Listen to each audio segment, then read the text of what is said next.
Hello guys, welcome back. In today's video I'm going to show you what if Google Chrome asks you before downloading each file that where to save that specific file. So then this video is absolutely for you. So without wasting time, let's get started. So first of all, you have to just simply open up any of your browser on your PC. After opening up the browser on your PC or laptop, just simply go to the top right corner of three dots which is here.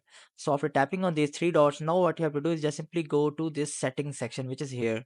So after tapping on this setting, your Google Chrome setting will be opened here. Now here what you have to do is just simply go to this top left panel, and here you have to find the option which is downloads, and here is the option which is downloads. So you have to just simply click on downloads. After that you have to just simply go to this option which is ask where to save each file before downloading. You have to just simply toggle on or enable this option. So after enabling this option, at every time whenever you want to download any of the file, Google Chrome will first ask you where to save that specific file. So you have to just simply access that specific folder or file where you want to save that specific file. In this way you guys can just simply change the downloading location at every time whenever you want to download something. So I hope this method find you well. Do like, share, subscribe. Thank you so much. Bye bye.